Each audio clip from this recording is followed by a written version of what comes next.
Welcome to double seven media. నేను మీ ఆదినారాయణ. నా video చూస్తున్న ప్రతి ఒక్కరూ లైక్ చేసి, షేర్ చేసి, కామెంట్ చేసి, అలాగే ఛానల్ను సబ్స్క్రైబ్ చేసుకోవాలని కోరుకుంటున్నాను.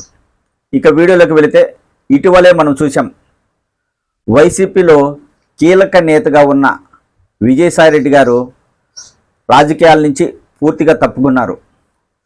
రాజ్యసభ సభ్యుడిగా ఇంకా ఆయన 3.5 సంవత్సరాలు ఉండగానే రాజ్యసభ సభ్యత్వానికి రాజీనామా చేసి పూర్తిగా రాజకీయాల నుంచి తప్పుకుంటున్నానని వైసీపీకి రాజీనామా చేశారు, ప్రాథమిక సభ్యత్వానికి కూడా. అయితే ఆయన పేరు మళ్ళీ తెరపైకి వచ్చింది. హైదరాబాదులో ఆయన ఉపరాష్ట్రపతికి స్వాగతం పలకడంతో మళ్ళీ ఆయన రాజకీయాల్లోకి రాబోతున్నాడా అనే చర్చ ఒకటి ఇప్పుడు సాగుతుంది. ఆయన పూర్తిగా రాజకీయాలు వద్దనుకున్నప్పుడు ఒక కార్యక్రమంలో ఎలా పాల్గొంటాడు, ఉపరాష్ట్రపతికి ఎందుకు స్వాగతం పలుకుతాడు అనే చర్చ ఇప్పుడు సాగుతుంది. ఆయన రాజకీయ సన్యాసం తీసుకునే ముందు ఆయన చెప్పింది ఏంటంటే, నేను ఇక రాజకీయాలలో ఉండను, ఏ పార్టీలో చేరను, వ్యవసాయం చేసుకుంటూ వృద్ధ జీవితం గడిపేస్తానని ఆయన చెప్పడం జరిగింది. అయితే ఆయన హైదరాబాదులో ఉపరాష్ట్రపతికి స్వాగతం పలికి ఆ కార్యక్రమంలో పాల్గొనడంతో ఇప్పుడు మళ్ళీ ఆయన పేరు తెరపైకి వచ్చింది. అదేంటంటే, గతంలో వైఎస్ఆర్ కాంగ్రెస్ పార్టీకి ఆయన రాజ్యసభ సభ్యత్వానికి రాజీనామా చేయడంలో బీజేపీ పాత్ర కీలకంగా ఉంది. బీజేపీ పెద్దల ఆదేశాల మేరకే ఆయన రాజ్యసభకు రాజీనామా చేశారు.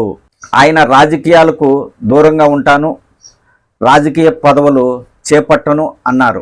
అయితే బీజేపీ పెద్దలకు అనుగుణంగా ఆయన వ్యవహరించడంతో త్వరలో ఆయన తమిళనాడు గవర్నర్గా బాధ్యతలు చేపట్టబోతున్నారు అనే ప్రచారం ఇప్పుడు బయటకు వచ్చింది.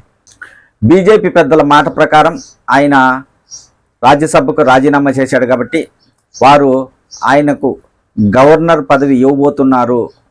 ప్రస్తుతం తమిళనాడులో గవర్నర్గా ఉన్న రవి గారి గడువు ముగుస్తుండడంతో ఇక ఆ పదవి విజయసాయిరెడ్డికి ఇవ్వబోతున్నారు అంటూ ఒక ప్రచారం జరుగుతుంది. గవర్నర్ పదవి అంటే రాజకీయాలకు సంబంధం లేదు, రాజ్యాంగబద్ధమైన పదవి అది. రాజకీయాలకు ఎలాంటి సంబంధం ఉండదు కాబట్టి ఆయన నేను రాజకీయాల్లోకి రాను, రాజకీయ సన్యాసం తీసుకుంటున్నాను, వ్యవసాయం చేసుకుంటాను అని చెప్పారు. ఈ గవర్నర్ పదవి అనేది రాజకీయాల్లోకి రాదు కాబట్టి గవర్నర్గా ఆయన వెళ్ళడానికి సుముఖంగా ఉన్నారు. బీజేపీ పెద్దలు ఆయన్ను గవర్నర్ చేయబోతున్నారు అంటూ ఇప్పుడు సోషల్ మీడియాలో వైరల్ అవుతుంది. వైఎస్ఆర్ కాంగ్రెస్ పార్టీ అధికారంలో ఉన్నప్పుడు, ప్రతిపక్షంలో ఉన్నప్పుడు వైసీపీ అధినేత జగన్మోహన్ రెడ్డి తర్వాత ఆ పార్టీలో విజయసాయిరెడ్డి గారు చాలా కీలకంగా వ్యవహరించారు. ఆయన లాబియింగ్లు చేయడంలో చాలా నేర్పరితనం ఆయన దగ్గర ఉంది.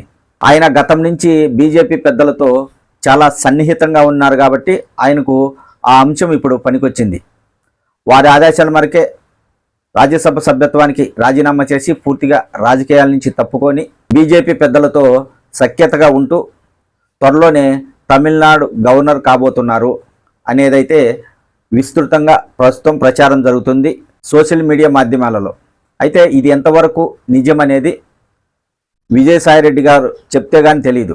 మొదట్లో ఆయన రాజీనామా చేసేటప్పుడు వైఎస్ఆర్ కాంగ్రెస్ పార్టీకి నాకు ఎలాంటి భేదాభిప్రాయాలు రాలేదు, రాజకీయాలు వద్దనుకొని ముగిస్తున్నానని ఆయన చెప్పారు. అయితే అప్పట్లోనే విజయసాయిరెడ్డి జగన్మోహన్ రెడ్డి మధ్య దూరం పెరిగింది.